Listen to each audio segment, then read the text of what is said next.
hamba yang diberi kepercayaan untuk berbagi sharing firman Tuhan. Masih banyak kekurangan di sana sini. Tuhan tolong kami, Roh Allah, Roh Kudus, Roh yang suci, yang memberikan kami hikmat ma'rifat dari surga, untuk bisa kami membaca dan memahami firman ini dengan benar dan sungguh-sungguh. Terima kasih Tuhan, gairahkan rohani kami, sehingga kami tetap mengikut Tuhan sampai garis akhir hidup kami, sampai kami mati dan kembali kepada Engkau, Sang Pencipta hidup, dan finishnya nanti sebagai goal akhir kami berjumpa dengan Engkau, bertatap muka dan hidup kekal di langit dan bumi yang baru. Terima kasih Tuhan Yesus Kristus. Terima kasih di dalam nama Yesus Kristus kami sudah berdoa dan bersyukur. Haleluya. Amin. Silakan duduk kembali. Shalom. Shalom. Saya mengucapkan selamat pagi, salam damai sejahtera di dalam kasih Tuhan kita Yesus Kristus. Terima kasih untuk kepercayaan yang diberikan kepada Tuhan, kepada Bapak Ibu Gembala dan pengurus gereja di tempat ini. Terima kasih. Puji Tuhan, hari ini temanya yang diberikan adalah hidup dalam kebenaran. Puji Tuhan. Ayat yang diberikan, kita akan bersama-sama melihat di dalam Injil Matius pasal 5 ayat yang ke-10. Matius pasal 5 ayat 10 saya akan baca. Berbahagialah orang yang dianiaya oleh sebab kebenaran, karena merekalah yang empunya kerajaan surga. Amin. Berbahagialah mereka yang membaca dan merenungkan firman ini. Tuhan pasti akan memberkati kita semua. Bapak Ibu, saudara-saudara, berbicara tentang kebenaran ini sebenarnya hal yang sangat dasar di dalam iman Kristen.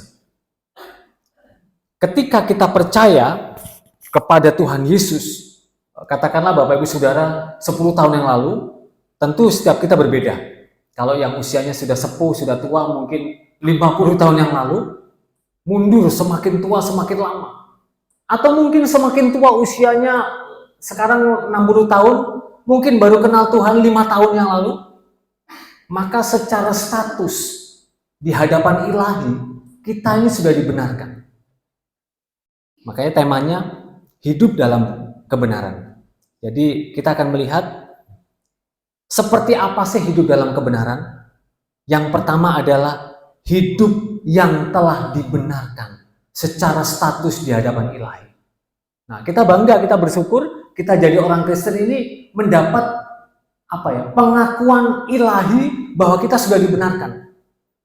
Mohon maaf harus saya sampaikan, kalau agama-agama lain sekarang ini sejak lahir cemoer procot sampai mati berusaha mencari kebenaran dengan kekuatan dan caranya sendiri.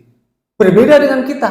Kekristenan tidak bicara agama, tapi kekristenan berbicara bagaimana Allah yang besar, Allah yang sudah berinkarnasi jadi manusia dalam Yesus mencari saudara dan saya, orang bejat dan penuh dosa. Untuk apa? Dibenarkan cuma-cuma. Makanya saya katakan tadi, hidup dalam kebenaran nomor 1 bagaimana? Yaitu hidup yang telah dibenarkan secara status di hadapan ilahi. Wah, istimewa. Makanya kalau dialog lintas agama, saya ini kan salah satu orang Kristen yang aktif mewakili banyak orang Kristen, tapi banyak juga ya seperti saya. Tapi saya salah satu bagian kecil yang aktif dialog di lintas-lintas agama. Keren. Kekristenan itu istimewa. Berbeda dengan yang lain. Makanya berbicara kekristenan tidak berbicara tentang agama, tapi spesial bagaimana Allah itu mencari manusia. Kalau agama lain bagaimana? Manusia berusaha mencari Allah. Sampai mati nggak ketemu. Sampai mati iya bongkoyo nggak ketemu.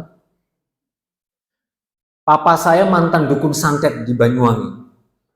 Dan kami sekeluarga orang yang tidak baik. Nama bapak saya Suhairi, ibu saya Asmaul Husna. Tapi sampai mati pun Asmaul Husna. Gara-gara nama ibu saya leluasa memberitakan Injil. Ketika ibu saya masih hidup dulu.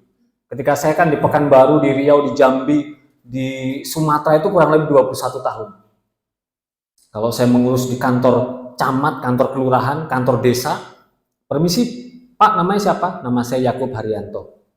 Nama orang tua, Bapak, nama bapak Yohanes Heri, namanya sudah dirubah. Nama ibu Asmaul Husna.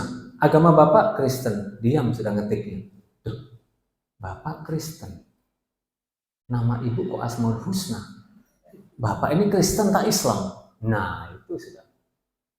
Pasti saya layani itu. Itu salah satu jalan, kesempatan untuk kita melayani mereka. Orang tua saya dulu kerjaannya naik ke Gunung Kawi. Mana? Kediri. Eyang Jugo Imam Sujono. 5 tahun jadi pengikut setia.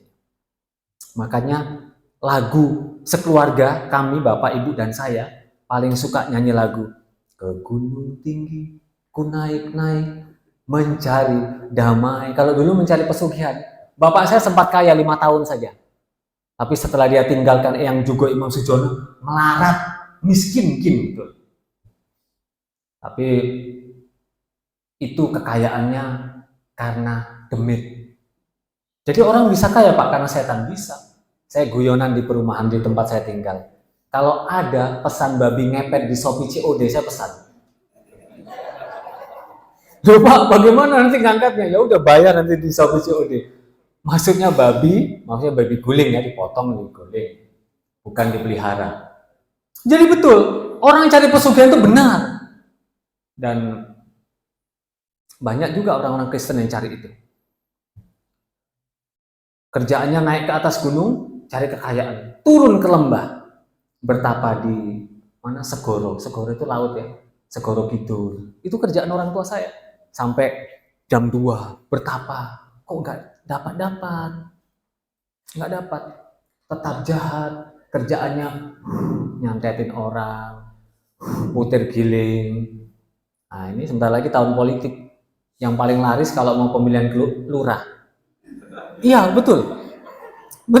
Jadi kami tinggal dulu di Banyuwangi. Kalau mau pemilihan lurah, datang beberapa orang. Pak, tolong mau nyantet.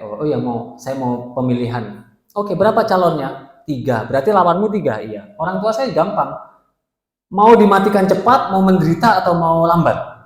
Semakin cepat, uangnya banyak, mahal. Seperti itu loh. Wih, saya sampai kaget. Begini model caranya setan bekerja. Ada itu. Makanya saudara, setiap kali berdoa pasti mengusir setan. Makanya kalau ada pendeta dan jemaat kalau berdoa, dalam nama Yesus aku ikat, aku hancurkan setan. Enggak ada, setan enggak hancur. Alkitab tidak pernah mengajarkan setan dihancur. Belum. Nanti kalau sudah akan selesai tahta putih, selesai baru setan akan dihancurkan. Sekarang belum. Sekarang masih apa? Genta? Hati-hati, sudah sungguhan loh ini. Kalau di agama Islam itu ada doa yang ampuh, mandraguna, untuk pengusiran setan. Iya, betul. Dan doa itu ternyata setelah saya selidiki, penuh kuasa. Allahumma inda suraiti bisulaiman minal masriki ilal maghribi, lidatihi wa sifatihi wa quwatihi wa jabri ila wa mikailah, wa isra'ila wa ijra'ila jinnahu fa insahu, wa kummama wassalamu, dan seterusnya. Saya kaget saya. Loh, kok doa ini ampuh? Ternyata saudara tahu dalam Islam tidak semua orang Islam hafal doa itu. Tapi puji Tuhan, sebelum bapak saya meninggal, saya sudah mewarisi 2 doa mandraguna itu. Wah, ya. Sebenarnya ada 3. Doa Sulaiman, doa selamat, dan doa nubuat. Tapi keburu orang tua saya meninggal, doa nubuat belum saya kuasai. Kenapa? Saya bilang kenapa bapak tidak ngajari saya doa nubuat? Belum. Kenapa? Karena di dalam doa nubuat itu ada ungkapan kata lama jenun, artinya gila senting edan. Kalau kau tidak kuat, gendeng kamu. Betul saudara. Makanya kalau saya ketemu sama tokoh-tokoh agama, kiai, ya biasa share. Tujuannya bukan untuk menghina, tetapi di balik kekuatan doa itu ada Tunas Daud, putra Maryam. Saudara tahu sendiri siapa itu. Amin. Secara status, makanya bersyukur saudara dan saya kenal Tuhan, secara status ilahi kita sudah dibenarkan. Selesai. Dosa-dosa masa lalu sudah hilang. Dosa masa lalu sudah diselesaikan dan kita dikasih keselamatan cuma-cuma dan kekal. Makanya keselamatan di dalam Yesus sekali selamat, kekal keselamatan. Dan tugas kita menjaga. Sekarang ada ajaran hyper grace, keselamatan yang hyper. Memang grace itu hyper, tapi bukan hyper grace dalam artian suka-suka kita karena kita sudah ditebus Tuhan. Pulang gereja berbuat dosa, maksiat, mabuk, ya pesta pora, judi, tenggen, penipu, wah itu gawat itu. Apalagi jadi Kristen kapal selam, ya. Januari, Februari, Maret, April, Mei, Juni, tenggelam. Begitu sudah berbau berber itu, sekarang November, besok Desember, haleluya, haleluya, muncul, haleluya. Kalau di Sumatera, karena saya di Sumatera, Pak Pendeta, Desember kita motong apa? Babi. Karena sukanya makan motong babi di sana. Di sana jarang motong sapi, kambing jarang. Motong apa sekarang? Motong babi, motong kere, anjing, B1, B2. Selesai Natalan Januari, tenggelam, hilang. Januari, Februari, Maret, apa? Lenyap. Kecuali muncul ke gereja. Kalau salah satu keluarganya mati. Atau ada yang menikah. Betul. Itu sebabnya Yesus sudah menebus kita. Membenarkan kita, tugas kita menjaga. Jangan seenaknya dewe. Ada di gereja-gereja tertentu. Tentu saya nggak sebutkan gereja apa, pendeta siapa. Hyper grace, gak apa-apa om, kita berbuat dosa gak apa-apa, Yesus sudah mati, minta ampun selesai. Oh bahaya. Firman Tuhan berkata, karena itu kerjakanlah keselamatanmu dengan takut dan gentar. Ada bedanya.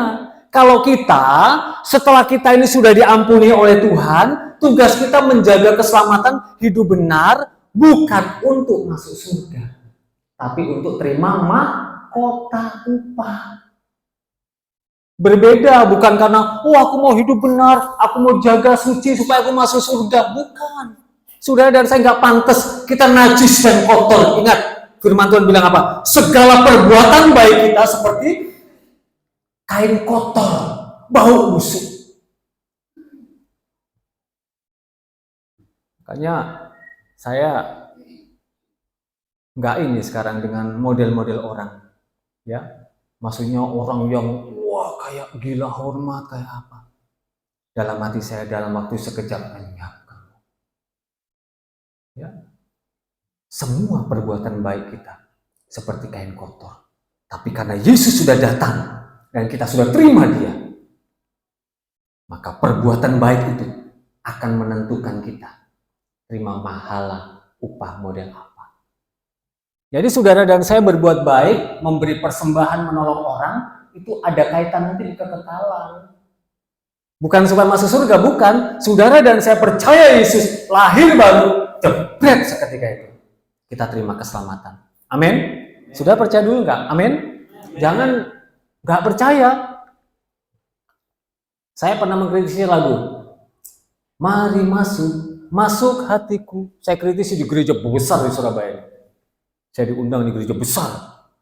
Ya sampai tahun ini saya masih diundang. Pertama saya sampaikan itu kurang tepat lagu itu. Kalau untuk orang-orang yang sudah tua. Kalau anak kecil nggak apa-apa. Udah tua mekekek, 50-70 tahun jadi Kristen, nyanyi lagu itu. Mari masuk hatiku. Ya Yesus, memang Yesus dan Roh Kudus seperti jai lampung, saudara panggil terus. Dosa, hilang Roh Kudus.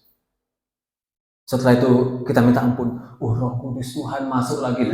Tuhan masuk. Oke, aku masuk ya. Baik-baik kau ya. Jangan minum, jangan judi lagi ya. Ya Tuhan. Besok berbuat dosa lagi. Hilang lagi Roh Kudus. Kurang kerjaan Roh Kudus buat mainan. Tidak. Alkitab berkata, ketika saudara dan saya percaya Yesus, cap. Dan cap itu kekal meterai. Saudara perhatikan. Ada yang pernah lihat sapi? Di sini orang kota semua nggak ada yang tahu mungkin sapi. Sapi itu kalau dibantu dikasih pemerintah itu dicap ya, pakai selar besi panas, dicap di telinga atau di pundaknya, dicap sampai mati. Bisa-bisa sudah waktu makan sate itu dia, ada capnya, nggak hilang, ono capnya sih. Saya soalnya lama bergulat dengan sapi ketika saya di Jambi dulu. Sapi, kambing, monyet saya pelihara kecuali ular. Karena ular saya takut. Betul, saya pikir sapi ini dipotong untuk kurban. Sebelum kita sate, mungkin kita masak, masih ada capnya.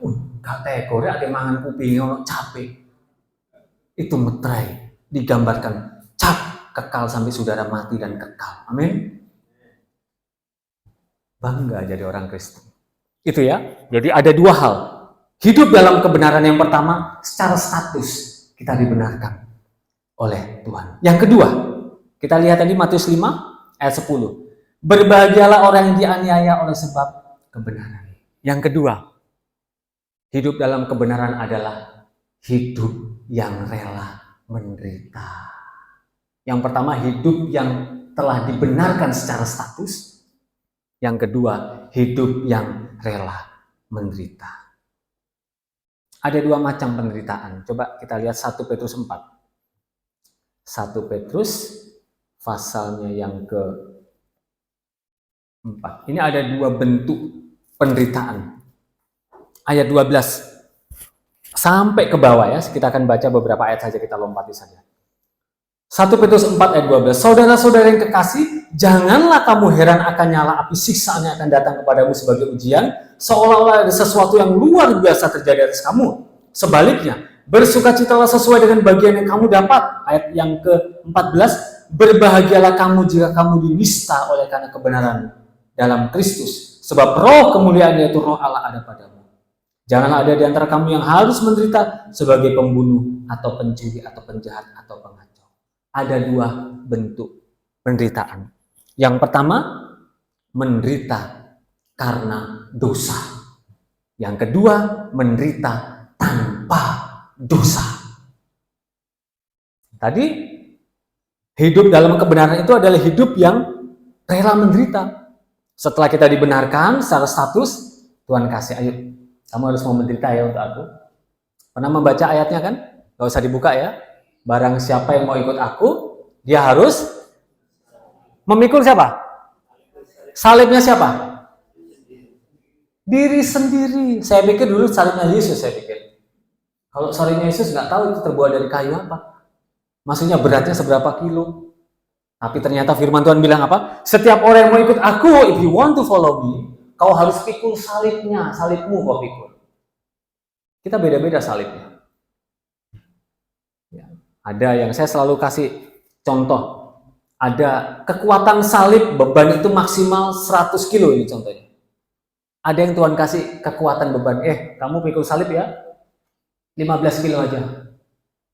Waduh Tuhan berat, itu 15 kilo udah berat, gak kuat.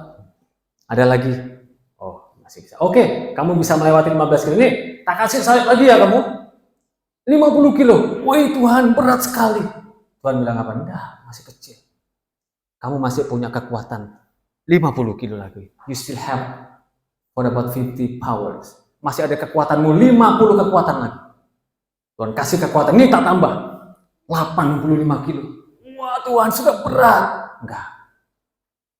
Masih ada 15 kilo lagi. Dia mampu kasih salib lagi. Nih 95 kilo. Tuhan berat, minta ampun Tuhan. Tuhan bilang apa? No, you still have 5 powers. Kau masih punya 5 kekuatan. Di dalam 1 Korintus 10 ayat 13, pencobaan-pencobaan yang kau alami adalah pencobaan biasa, yang tidak pernah melebihi kekuatan. Apabila kau dicobai, aku Allah yang setia memberikan jalan keluar kepadamu. Ada di sini yang tidak pernah dicobai?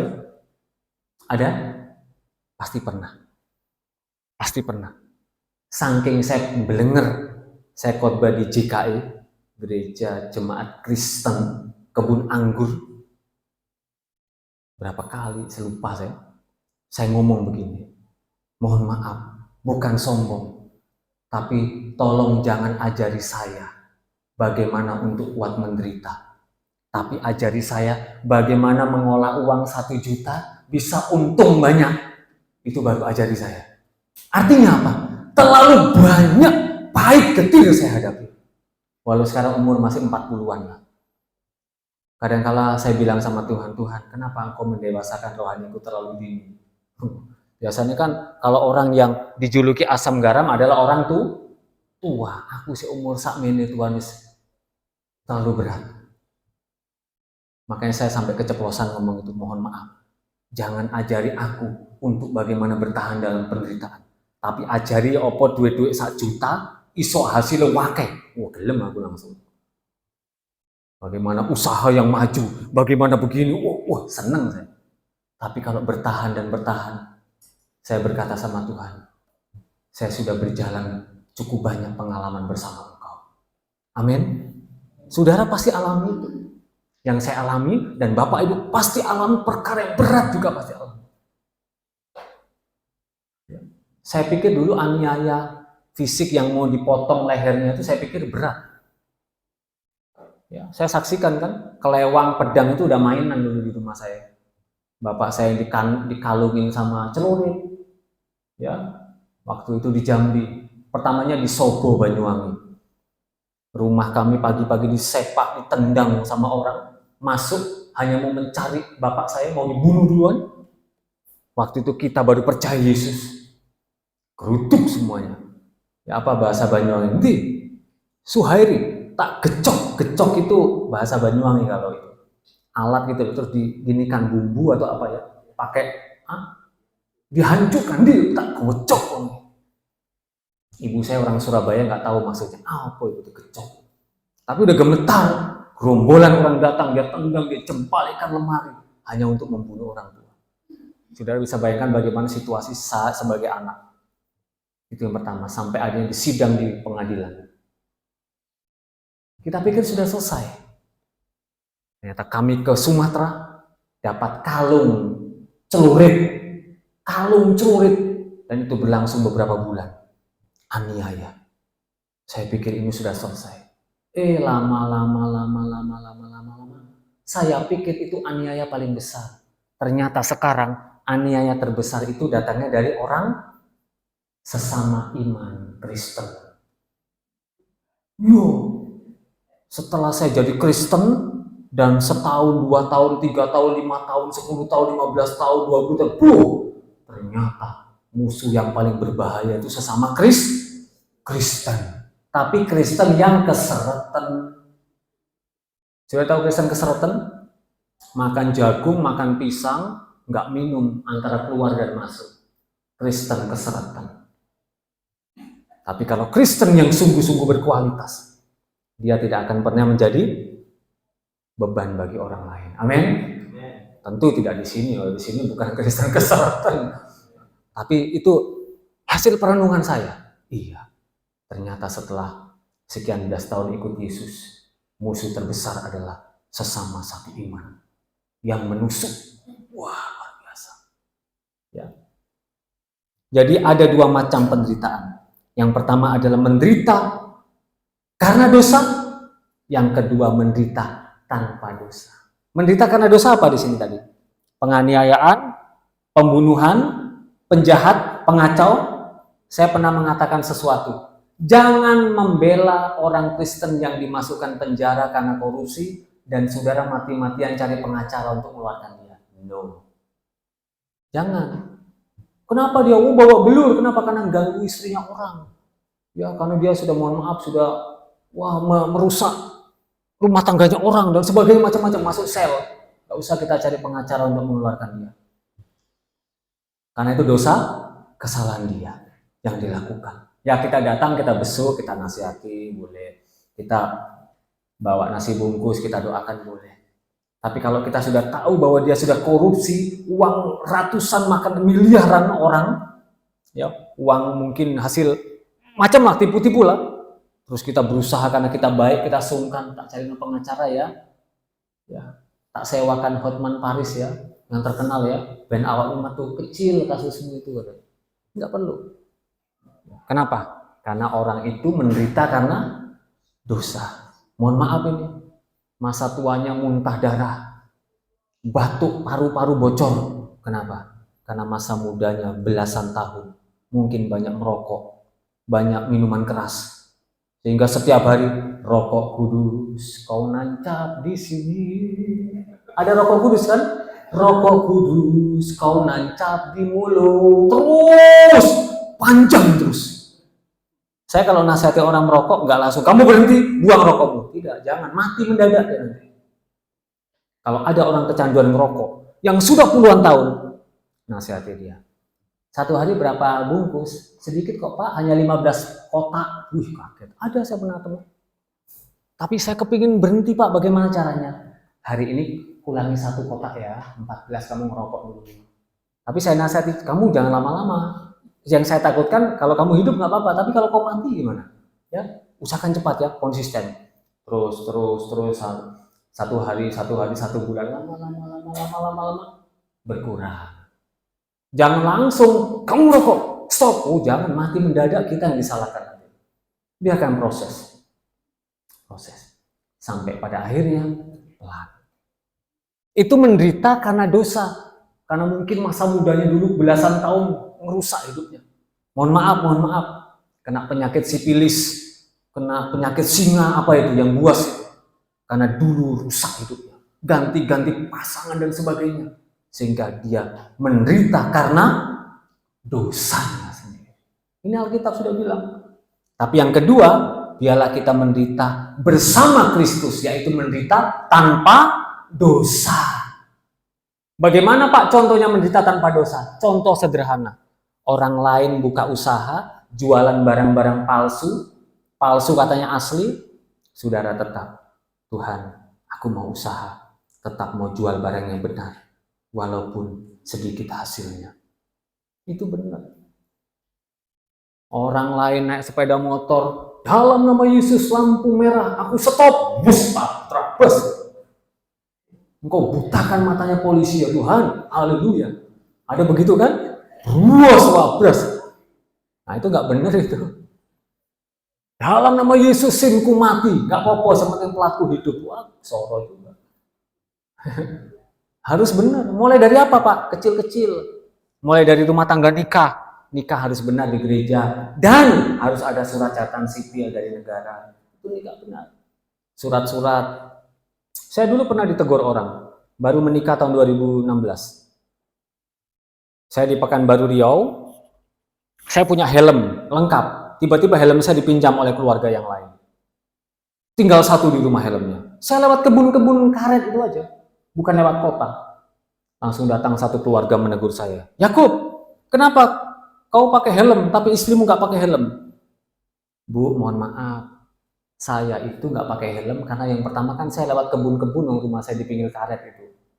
Yang kedua kan nggak ada polisi, di kebun-kebun aja kan di kampung. Yang ketiga helmku mendadak dipinjam tadi sama orang. Nggak boleh Yakub, nah itu nggak benar. Dalam hatiku, ya apa cara golek kesalahan bang ini ya? Ternyata di depan rumah ada sepeda motor 3. Saya lihat plat nomornya sudah mati 5 tahun lebih. Saya lihat, Bu, itu sepeda motor siapa 3? Punyaku itu 3. Oh, udah matinya itu platnya. Sudah 5 tahun kau sudah dibakar di neraka, Bu. Seharusnya saya bilang begitu. Kaget. Gara-gara kepala istriku nggak pakai helm, kau bilang salah. 5 tahun neraka gara-gara motormu nggak kau urus ini. Saya bilang gitu. Bah, ya iyanya katanya. Yang nggak kemana-mana ya aku katanya. Ya, kadang banyak orang. Maksud saya adalah belajar hidup benar mulai dari yang kecil-kecil. Ya kita belajar, memang masih belajar. Hidup benar mulai dari yang kecil ya. Coba kita akan lihat 2 Petrus 2 ayat 7 sampai 8. Ini menarik. Beberapa ayat lagi ya, kita selesai habis ini. 2 Petrus 2 ayat 7 sampai 8. 2 Petrus 2 ayat 7 sampai 8. Tetapi ia menyelamatkan Lot, orang yang benar yang terus menderita oleh cara hidup orang yang tak mengenal hukum dan yang hanya mengikuti hawa nafsu mereka saja. Ayat 8. Sebab orang benar ini yaitu Lot tinggal di tengah-tengah mereka. Dan setiap hari Lot dan keluarganya mendengar perbuatan-perbuatan jahat sehingga jiwanya benar-benar tersiksa. Ada yang mengalami seperti ini? Ini Lot tinggal di lingkungan orang-orang berdosa. Ya, Sodom dan Gomora. Buka pintu, di depan ada orang kawin. Buka pintu, di sana ada orang mabuk. Buka pintu, di sana ada orang berkelahi. Semua setiap hari. 1 kali 24 jam Alkitab mencatat. Dan Lot bersama keluarganya menderita. Tahun 2006 kalau saya nggak salah. Ketika saya di Malang ketemu dengan satu keluarga. Seorang Indonesia, orang Batak, Boru Simanjuntak kalau saya nggak salah. menikah dengan orang Jerman dan pindah ke Jerman sudah lama. Punya anak, anaknya 2 dibawa ke Indonesia. Begitu mau pulang ke Jerman, dia nangis mendekati saya. Kenapa tante menangis? Aku sudah tenang di Indonesia, di Malang beberapa bulan ini, Yakub. Terus aku sedih. Kenapa? Karena setiap hari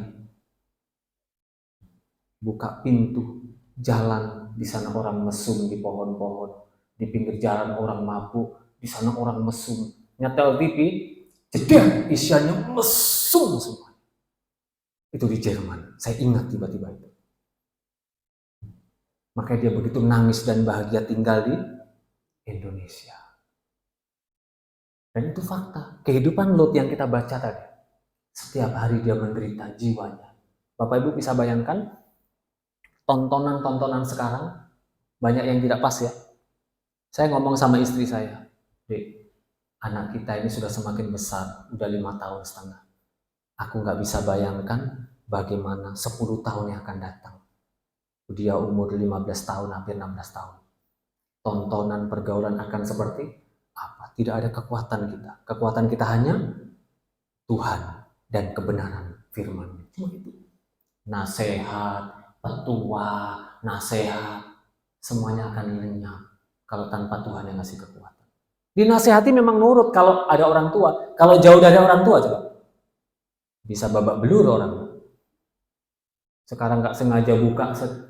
Saya di Facebook, teman-teman baik saya, teman-teman baik, hamba-hamba Tuhan, teman baik. Sekarang modelnya Facebook apa diretas pakai tontonan-tontonan yang nggak tepat gitu ya.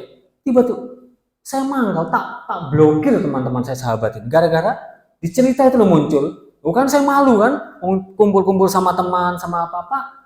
Nomor HP Pak tak buka, Pak Facebooknya apa namanya? Set, tiba-tiba langsung muncul statusnya, historisnya teman-teman saya yang dibajak tadi dengan gambar-gambar yang kurang tepat. Wah, ini merugikan saya blokir. Orangnya nggak tahu, orangnya nggak sengaja. Tapi itu tiba-tiba sudah betul-betul menjamur. Tsunami media itu sudah rusak. Kita nggak bisa membendung. Tentu kita nggak bisa menyalahkan siapa nggak bisa. Gitu. Makanya bagaimana menjaga supaya generasi ini, terutama anak-anak kita yang masih muda. Karena saya punya anak, apalagi anak saya perempuan. Waduh, itu menurut saya pribadi sebagai orang tua.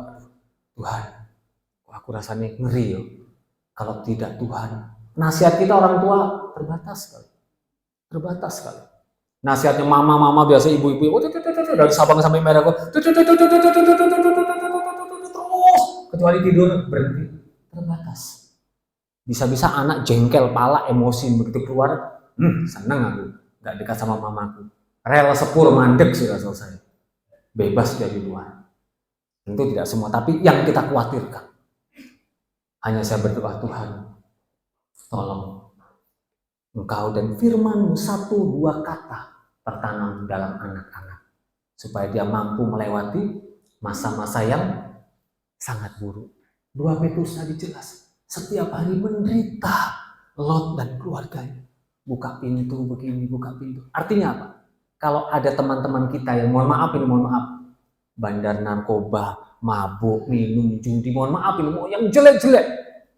Apakah kita boleh berteman dengan mereka? Yakub boleh, harus.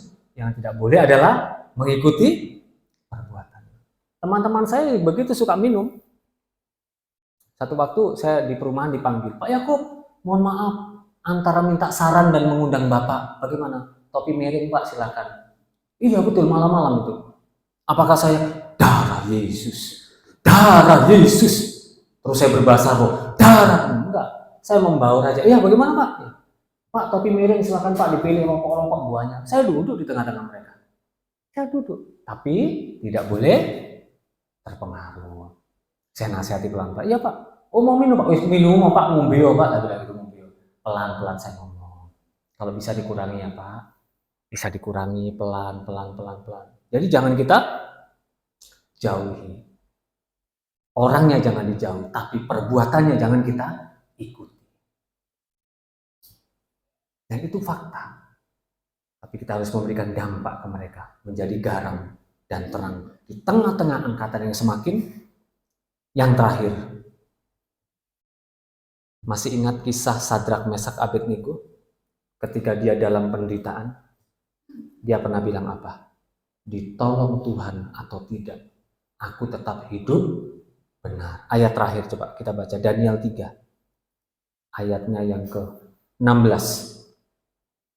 Kitab Daniel, pasalnya yang ke-3, ayatnya yang ke-16 mulai. Lalu Sadrak, Mesak, dan Abednego menjawab Raja Nebukadnezar, tidak ada gunanya kami memberi jawab kepada tuanku dalam hal ini. 17, jika Allah yang kami puja sanggup melepaskan kami, maka Allahku ia akan melepaskan kami dari perapian yang menyala-nyala itu dan dari tanganmu ya Raja. 18, tetapi seandainya tidak, jika Tuhan tidak menolongku, maksudnya, hendaklah tuanku mengetahui ya Raja, bahwa kami tidak akan memuja dewa Tuanku. Amin. Sadrak, Mesak, Abednego diancam.